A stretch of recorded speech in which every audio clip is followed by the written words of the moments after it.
Hello and welcome to my YouTube channel scholars and curious. मैं शालिनी श्रीवास्तव आज के biology video lecture में आपका स्वागत करती हूँ। पिछले वीडियो सेशन में हमने देखा था जेड स्कीम के बारे में और वाटर स्प्लिटिंग, जहाँ से हमें इलेक्ट्रॉन मिलता है इन प्रोसेस को स्टार्ट करने के लिए, और इसके बाद में देखा था cyclic and non cyclic photophosphorylation, जो कि प्रोसेस थी जिसमें एटीपी और NADPH का फॉर्मेशन हो रहा था। आज देखते हैं केमियो ऑस्मोटिक हाइपोथेसिस। तो एटीपी के फॉर्मेशन के लिए जो हाइपोथेसिस डेवलप की गई थी, केमियो ऑस्मोटिक हाइपोथेसिस, तो इसके बारे में देखते हैं। This hypothesis was proposed by Mitchell in 1961। 1961 में मिशेल ने इसे बताया था। ATP synthesis is linked to development of proton gradient across the membrane of thylakoid and mitochondria. Thylakoid और माइटोकॉन्ड्रिया में जो एक लिंक है ये प्रोटॉन ग्रेडियंट का एटीपी सिंथेसिस के लिए, उसके बारे में ये बताता है। तो देखते हैं क्या है। The process that causes development of proton gradient across the membrane is, some points are here. First, splitting of water molecules occurs inside the thylakoid to produce hydrogen ion or proton. Hydrogen ion और proton के लिए thylakoid membrane जो रहती है उसके अंदर, thylakoid के अंदर ये क्या होते हैं, वाटर के स्प्लिटिंग से बनते हैं।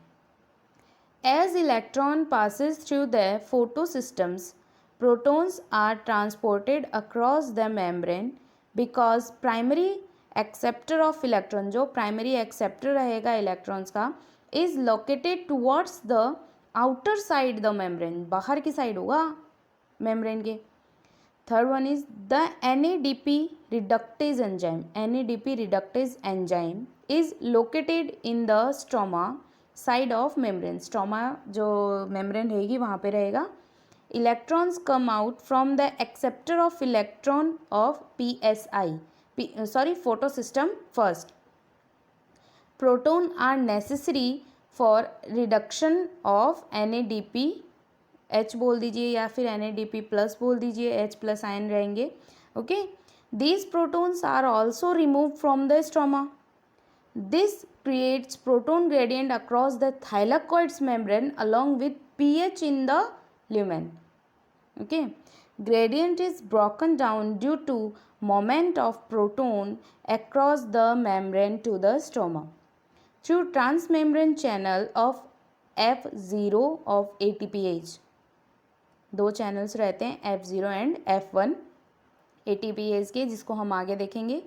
ATP and NADPH produced due to moment of electron is used immediately to fix CO2 from sugar. Sugar में CO2 का fixation कर देते हैं। The product of light reaction used to drive the process leading to synthesis of sugar are called biosynthetic phase of photosynthesis. ये जो पूरी process है इसे बायोसिंथेटिक फेज ऑफ फोटोसिंथेसिस भी कह सकते हैं। तो देखिए इसमें क्या होता है कि जब एटीपी का सिंथेसिस होता है, उसका संश्लेषण होता है, तो इसकी जो मेन साइट रहती है वो क्लोरोप्लास्ट रहती है। क्लोरोप्लास्ट इसके लिए रेस्पॉन्सिबल होता है। तो फोटोसिंथेसिस में एटीपी के फॉर्मेशन या संश्लेषण के लिए थाइलाकॉइड की जो मेम्ब्रेन रहती है उसके दोनों साइड, जो इनर साइड होती है और जो आउटर साइड होती है, उसमें प्रोटॉन प्रवणता, जिसे प्रोटॉन ग्रेडियंट बोल रहे हैं, कि उसके कारण रहता है। तो उसमें जो हाइड्रोजन आयन रहते हैं उनके जो मॉलिक्यूल की जो नंबर रहती है, number of hydrogen ion molecule, तो उसमें क्या होता है कि वो ज़्यादा किस साइड होते हैं, अंदर की साइड ज़्यादा होते हैं और बाहर की साइड क्या होते हैं, कम होते हैं। जिससे क्या होती है, प्रोटॉन जो ग्रेडियंट है वो डेवलप हो जाता है। प्रोटॉन ग्रेडियंट के कारण क्या होती है, कुछ कंडीशंस डेवलप होती हैं। तो देखिए उसमें होता क्या क्या है कि जो वाटर मॉलिक्यूल रहता है उसके स्प्लिटिंग से, वाटर मॉलिक्यूल की स्प्लिटिंग से वहाँ पे क्या मिलते हैं, अंदर की साइड, थाइलाकॉइड मेम्ब्रेन के अंदर की साइड क्या मिल जाते हैं, हमें हाइड्रोजन आयन मिल जाते हैं या प्रोटॉन्स मिल जाते हैं, जिसको वो क्या करता है, स्टोर कर लेता है। जो ल्यूमेन वगैरह थाइलाकॉइड्स की जो अवशिका होती हैं उनमें स्टोर कर लेता है।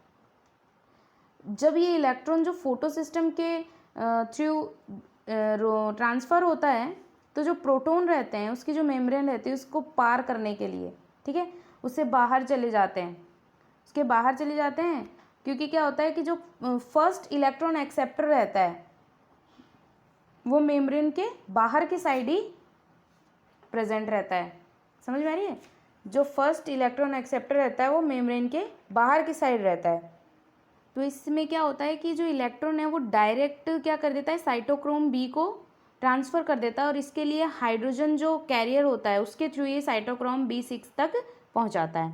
इसके बाद जब इलेक्ट्रॉन मेम्ब्रेन के जब अंदर जाता है तो एक हाइड्रोजन आयन क्या करता है, जो मेम्ब्रेन है उसके बाहर की ओर छोड़ दिया जाता है। तो जब हाइड्रोजन आयन झिल्ली जो रहेगी, अपनी मेम्ब्रेन जो रहेगी, बाहर की ओर जो अवकाशिकाएँ रहेंगी ना उनमें मुक्त कर दिया जाता है वैक्यूल्स में। तो साइटोक्रोम B6 और साइटोक्रोम F उसमें क्या करते हैं, हेल्प करते हैं उनको बाहर की ओर रिलीज़ करने के लिए। जब जो हाइड्रोजन आयन बाहर की ओर जाता है तो मेम्ब्रेन में जो प्रेजेंट ATPase एंजाइम रहते हैं, है ना, वो F0 के जो थ्रू है स्ट्रोमा में चले जाते हैं। तो जो ATPase रहते हैं वो उसके दो पार्ट होते हैं। The enzyme ATPase consist of the following two parts. First रहता है F0 particles, second is F1 particle. तो F0 पार्टिकल क्या होता है, ये पहले से ही क्या होता है, मेम्ब्रेन के अंदर प्रेजेंट होता है और एक ट्रांस मेम्ब्रेन चैनल का फॉर्मेशन करता है, उसको डेवलप करता है, और उससे क्या होते हैं कि जो प्रोटॉन की डिफ्यूज़न क्या होता है ईजिली हो जाता है, उसमें वो हेल्प करता है। तो F0 पार्टिकल क्या होता है कि membrane and form a trans membrane channel, क्या करता है, ट्रांस मेम्ब्रेन चैनल का फॉर्मेशन करता है, which carries out facilitated diffusion of protons across the membrane. Membrane के जो प्रोटॉन्स रहते हैं उनको अंदर बाहर करने के लिए ये हेल्प करता है। फिर देखिए F1 पार्टिकल क्या करता है, तो ये थाइलाकॉइड की जो आउटर सरफेस होती है वहाँ पे प्रेजेंट होता है, और इसमें क्या होता है कि ये आउटर सरफेस पे प्रेजेंट होता है, स्ट्रोमा की साइड में रहता है, फेसिंग द स्ट्रोमा। अब देखिए conformational change occurs in F1 particle of ATPase which caused due to the breakdown of the gradient which allows the enzyme to synthesis several molecules of ATP। तो ये क्या होता है कि ATP जो ATPase रहता है उसको एक्टिव कंडीशन में कर देता है, और उसके बाद क्या होती है कि ये बहुत सारे ATP का फॉर्मेशन या सिंथेसिस कर सकते हैं। ये क्या करते हैं, प्रोटॉन जो ग्रेडियंट है उसके कारण जो एनर्जी उसको मिलती है तो उससे क्या होता है ATPase एक्टिव कंडीशन में आ जाता है। ओके, तो उसके बाद क्या होता है कि बहुत सारे ATP का फॉर्मेशन हो सकता है, और ATP और NADPH CO2 के साथ मिलकर कार्बोहाइड्रेट का जो फॉर्मेशन करते हैं। और जो ये पूरी केमियो ऑस्मोटिक हाइपोथेसिस की जो प्रोसेस थी, इसमें क्या क्या चाहिए, तो इसमें चाहिए एक मेम्ब्रेन, एक प्रोटॉन पंप, और एक प्रोटॉन जो ग्रेडियंट रहता है जिससे हमें पता चलता है अंदर कितने इलेक्ट्रॉन हैं और बाहर कितने इलेक्ट्रॉन हैं, प्रवणता जिसे बोलते हैं। और ATPase की क्या रहती है, रिक्वायरमेंट रहती है। ओके, तो प्रोटॉन को मेम्ब्रेन से जो पार करने के लिए बोलते हैं, बाहर निकालने के लिए प्रोटॉन ग्रेडियंट की जो आवश्यकता होती है, प्रोटॉन ग्रेडियंट की आवश्यकता होती है ना प्रोटॉन को एक मेम्ब्रेन से बाहर करने के लिए। अगर अंदर की साइड ज़्यादा होंगे तभी तो वो बाहर की साइड जाएगा ना, डिफ्यूजन की प्रोसेस होगी जो क्या करेगा कि एक इलेक्ट्रॉन को बाहर की ओर निकाल सकता है। तो ये क्या होती है, केमियो ऑस्मोटिक हाइपोथेसिस जो थी, ये पूरी प्रोसेस है जिसमें इलेक्ट्रॉन जो रहते हैं वो जो मेम्ब्रेन रहती है ट्रांस मेम्ब्रेन चैनल के थ्रू वो क्या करती है, एक मेम्ब्रेन के इनर साइड से आउटर साइड क्या होता है इलेक्ट्रॉन्स का या प्रोटॉन्स का ट्रांसफ़र किया जाता है। ओके, चलिए अब हम आगे देखते हैं। तो अभी हमने क्या पढ़ा था, केमियो ऑस्मोटिक हाइपोथेसिस। तो यहाँ तक हमारी क्या हो जाती है, लाइट रिएक्शन जो होती है वो कंप्लीट हो जाती है। ओके, अब देखिए डार्क रिएक्शन स्टार्ट हो गई। अब इसमें देखिए जो हम यूज़ कर रहे हैं टर्म्स ATP एंड NADPH, तो इनका यूज़ क्या होगा, तो जो ये लाइट रिएक्शन में ATP NADPH और ऑक्सीजन जो मॉलिक्यूल्स होते हैं वो रिलीज़ होते हैं। तो जो ऑक्सीजन रहता है वो तो क्लोरोप्लास्ट के थ्रू क्या किया जाता है, एटमॉस्फेयर में रिलीज़ कर देते हैं, जबकि जो ATP और NADPH है उसका यूज़ क्या करते हैं, शुगर बनाने में, शुगर के सिंथेसिस में करते हैं। ओके, तो फोटोसिंथेसिस का ये जो स्टेप रहता है इसे ही क्या बोलते हैं, बायोसिंथेटिक फेज ऑफ फोटोसिंथेसिस। क्या बोलते हैं? Biosynthetic phase of photosynthesis. तो ये जो प्रोसेस है ये क्या करती है कि डायरेक्टली लाइट पे डिपेंड नहीं होती है, इनडायरेक्टली होती है। ओके। और एटीपी और एनएडीपीएच के थ्रू जो शुगर के मॉलिक्यूल का फॉर्मेशन किया जाता है तो वो किस टाइप से किया जाता है, तो उसमें फर्स्ट हम देखते हैं डार्क रिएक्शन, जिसे बायोसिंथेटिक फेज भी बोलते हैं। और इसके आगे हम इसे C3 और C4 साइकिल में स्टडी करेंगे। तो फर्स्ट रहता है डार्क रिएक्शन। तो डार्क रिएक्शन क्या है? This phase does not require direct sunlight but it depends on the products of light reaction, that is ATP and NADPH besides CO2 and water that drive the processes leading to the synthesis of food, more accurately the sugar. Okay. Originally this process is known as carbon fixation of or photosynthetic carbon reduction, जिसे PCR photosynthetic carbon reduction cycle भी कहते हैं। This takes place in the stroma of chloroplast. तो ये कहाँ होगी? Chloroplast के stroma जो रीजन रहेगा वहाँ पे डार्क रिएक्शन परफॉर्म की जाएगी। ओके, आगे देखते हैं। Thus assimilation of CO2 during photosynthesis is of two main types. अभी जो हम डार्क रिएक्शन बोल रहे हैं तो इसके दो टाइप होंगे। तो पहला होगा C3 पाथवे। दो पाथवेज रहेंगे जिसके थ्रू जो डार्क रिएक्शन है फोटोसिंथेसिस की या CO2 का जो फिक्सेशन है वो टू टाइप से होगा। तो फर्स्ट रहेगा C3 pathway and second one is C4 pathway. तो C3 पाथवे में देखिए, this pathway is followed by the plants when first product of CO2 fixation is a C3 acid, यानी कार्बन जिसमें 3 रहेंगे इस टाइप का कोई एसिड, तो वो है PGA। PGA की फुल फॉर्म रहती है फोस्फोग्लिसरिक एसिड। क्या बनता है? PGA, जो कि रहता है phosphoglyceric acid. Okay, second one is C4 pathway. तो इसमें क्या होता है? दिस पाथवे इज फॉलोड और shown by the plants in which first product of CO2 fixation is C4 acid. तो इसमें जिसमें कार्बन 4 हो, कार्बन का जो नंबर 4 रहे, इस टाइप का एसिड बनेगा, तो वो है ऑक्जेलो एसिटिक एसिड। तो ये C3 और C4 पाथवेज जो हम आगे डिस्कस करेंगे। तो C3 जो पाथवे था उसे हम Calvin cycle, C3 cycle, reductive pentose sugar और फोस्फेट पाथवे भी कहते हैं। Reductive pentose sugar phosphate pathway. तो इसको पहले तो डिस्कवर किसने किया था? तो वो मेल्विन, कैल्विन और बेंसन, जो कि एक अमेरिकन साइंटिस्ट थे, और उनके कुछ कलीग्स ने क्या किया था? रेडियो एक्टिव कार्बन का 14 रेडियो लिया था और इसको क्या किया था? क्लोरेला और एक एल्गी था जिस पे इन्होंने क्या किया था? एक्सपेरिमेंट करके इन्होंने डिस्कवर किया था that first fixation product is 3 carbon organic compound, जो कि 3PGA 3 फॉस्फोग्लिसरिक एसिड था।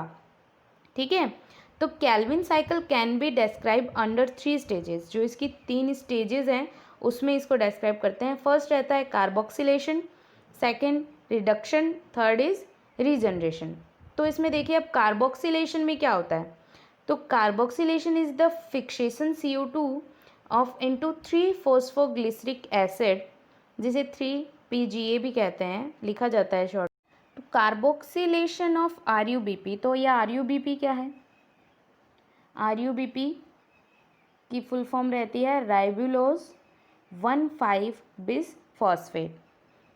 ओके, ये एक पूरा कंपाउंड है राइबुलोज 1,5-bis फॉस्फेट, जिसको शॉर्ट फॉर्म में लिखते हैं RUBP। Occurs in presence of enzyme RUBP carboxylase. ठीक है, तो इसको RUBP CO कार्बोक्सिलेज है इसलिए CO से लिखते हैं। Which results in the formation of 2 molecule of 3PGA। तो देखिए जो फर्स्ट स्टेप रहता है इसका कार्बोक्सिलेशन, उसमें क्या होता है? तो इस प्रोसेस में RUBP जो रहता है राइबोलोज 1,5 बिसफॉस्फेट एंजाइम CO2 के एडिशन, CO2 का क्या करता है, एडिशन करता है। उसके बाद ये CO2 RUBP क्या करता है, CO2 से रिएक्शन करके कार्बोक्सिलेज एक इंटरमीडिएट बनाता है। इस प्रोसेस में जो 6 मॉलिक्यूल CO2 के होते हैं वो पार्ट करते हैं। तो ये जो इंटरमीडिएट होता है वो कैसा होता है, अनस्टेबल होता है जो ये बनता है। यह क्या होता है, टूट कर ये टूट जाता है और 3 फॉस्फोग्लिसरेट 3 PGA में और 12 जो मॉलिक्यूल इसका फॉर्मेशन कर रहता है, जो 3 PGA है उसके 12 मॉलिक्यूल का फॉर्मेशन कर देता है। तो ये जो एक 3 फॉस्फोग्लिसरिक एसिड बनता है तो इसमें क्या होता है, एक वो जो रहता है वो CO2 मॉलिक्यूल और 2 रहते हैं RUBP यानी राइबोलोज 1,5 बिसफॉस्फेट के 2 मॉलिक्यूल रहते हैं जिससे 3 PGA का फॉर्मेशन होता है। तो इस रिएक्शन में राइबोलोज बिसफॉस्फेट कार्बोक्सिलेज एंजाइम की क्या ली जाती है, हेल्प ली जाती है। इसके बाद जो आता है रिडक्शन, तो उसमें क्या होता है कि एक सीरीज़ रिएक्शंस रहती हैं जिसमें क्या होता है कि NADPH जो रहता है वो CO2 का फिक्सेशन कर देता है, ठीक है। और उसमें क्या करता है कि ये 1,3 बिस ग्लिसरेल में इसका फॉर्मेशन कर देता है, जो अपना 3 PGA आया था उसको, ठीक है। और उसके बाद क्या करते हैं, ये ग्लिसरेल्डिहाइड फॉस्फेट बना लेते हैं जो आगे रिएक्शन करके सुक्रोज या ग्लूकोज का फॉर्मेशन कर देता है और ग्लूकोज मॉलिक्यूल को पाथवे में से रिमूव कर दिया जाता है। तो नेक्स्ट आता है रीजनरेशन। तो रीजनरेशन में क्या होता है कि जो 3GPA बना था हमारा, उसमें क्या होते हैं, जो उसके 10 मॉलिक्यूल्स ATP के मॉलिक्यूल का यूज़ करके ADP प्लस IP, ठीक है, क्या होते हैं ADP प्लस IP, इसमें क्या करते हैं वापस से चेंज हो जाते हैं और क्या होता है कि RUBP का वापस से फॉर्मेशन कर लेते हैं और RUBP फिर से क्या करता है CO2 के साथ ऐड होके वापस से वही प्रोसेस क्या हो जाती है, स्टार्ट हो जाती है। तो एक साइकिल का फॉर्मेशन होता है और केल्विन साइकिल में जितनी भी रिएक्शंस होती हैं उसको एक जो मेन रिएक्शन होती है वो ये होती है, सारी रिएक्शन जितनी भी हुई थी उसके बाद में 6 CO2 प्लस 18 ATP और 12 NADPH, यानी कितने ATP, 18 ATP रहते हैं और 12 NADPH रहते हैं, ठीक है। तो ये क्या करते हैं 6 CO2 plus 18 ATP plus 12 NADPH, जो ये रिएक्शन करने के बाद में ग्लूकोज का एक मॉलिक्यूल बनाते हैं C6H12O6, 18 ADP और 12 NADP को रिलीज़ कर देते हैं और 18 IP भी रिलीज़ हो जाते हैं, ठीक है। तो यहाँ से साइकिल स्टार्ट होता है जिसमें क्या होता है, जो ये RUBP रहता है ये कार्बोक्सिलेशन की प्रोसेस के थ्रू 3 फॉस्फोग्लिसरिक एसिड में चेंज हो जाता है। इसके बाद में रिडक्शन होते हैं, देखिए NADP जो ये रहता है NADP प्लस में चेंज हो जाता है, फिर ट्रायस फॉस्फेट जिसमें सुक्रोज या स्टार्च ग्लूकोज का फॉर्मेशन होता है। रीजनरेशन की वापस से प्रोसेस होती है जिसमें ATP का रिलीज़ होता है, यहाँ पे भी ADP रिलीज़ हो रहा है, NADP रिलीज़ हो रहा है, ठीक है। तो इसमें टोटल 18 ATP और 12 NADPH पार्ट करते हैं और 18 ATP वापस से रिलीज़ हो जाते हैं और 12 NADPH भी रिलीज़ हो जाते हैं और 18 IP, क्योंकि ATP का फॉर्मेशन कैसे होता है, ATP जो रहता है वो ADP प्लस IP से बनता है, यानी एक फॉस्फेट और यूज़ करता है। तो जब 18 ATP रिएक्शन करेंगे, 18 ADP रिलीज़ करेंगे तो IP भी ADP के ही इक्वल रिलीज़ होंगे। तो ये क्या हुआ था कि ये प्रोसेस थी, जो ये फुल रिएक्शन थी कि इनमें क्या क्या कितना यूज़ हुआ, कितने ATP कितने NADPH ये सब यूज़ हुए थे। ये कार्बोक्सिलेशन की 3 जिसमें CO2 RUBP के साथ ऐड होकर क्या बनाता है, 2 मॉलिक्यूल 3 PGA के बनाता है और फिर इसके बाद में ये रिडक्शन की रिएक्शंस थी, ठीक है। तो अब देखिए the cycle phosphorylation take place in order to meet the difference in the number of ATP and NADPH used in the dark reaction. Thus, in order to produce one molecule of glucose through the Calvin pathway, 18 ATP is ATPs and 12 NADPHs are required. तो total कितने चाहिए रहते हैं, यहाँ से question भी बनता है। तो ATP 18 चाहिए रहते हैं और NADPH वो रहते हैं 12 मॉलिक्यूल केल्विन पाथवे में। तो देखिए हमारा जो मेम्ब्रेन के इनर साइड है वो है 6 CO2, तो आउटपुट हमें क्या मिला 1 ग्लूकोज। 18 ATP से 18 ADP, 12 NADPH से 12 NADP। ठीक है, तो ये क्या हुआ कि C3 जो साइकिल जिसे केल्विन साइकिल बोलते हैं यहाँ पे कंप्लीट हो जाता है, जिसके 3 जो रहते हैं स्टेप रहते हैं, जिसमें फर्स्ट रहता है कार्बोक्सिलेशन, कार्बन का जो CO2 रहता है वहाँ पे उसका फिक्सेशन होता है। सेकंड रहता है reduction and third is regeneration, जहाँ से प्रोसेस वापस स्टार्ट हो जाती है। ठीक है, तो ये क्या था आज का लेक्चर। आई होप कि आपको पसंद आया होगा। आपको यदि हिंदी मीडियम और इंग्लिश मीडियम के फोटोसिंथेसिस से टॉपिक से रिलेटेड नोट्स चाहिए तो आप मुझे शालिनी श्रीवास्तव 126@gmail.com पे मेल कर दीजिए। Thanks for watching my video. Please subscribe our channel, tap the bell icon to get new video notification. Please like and share. Thank you.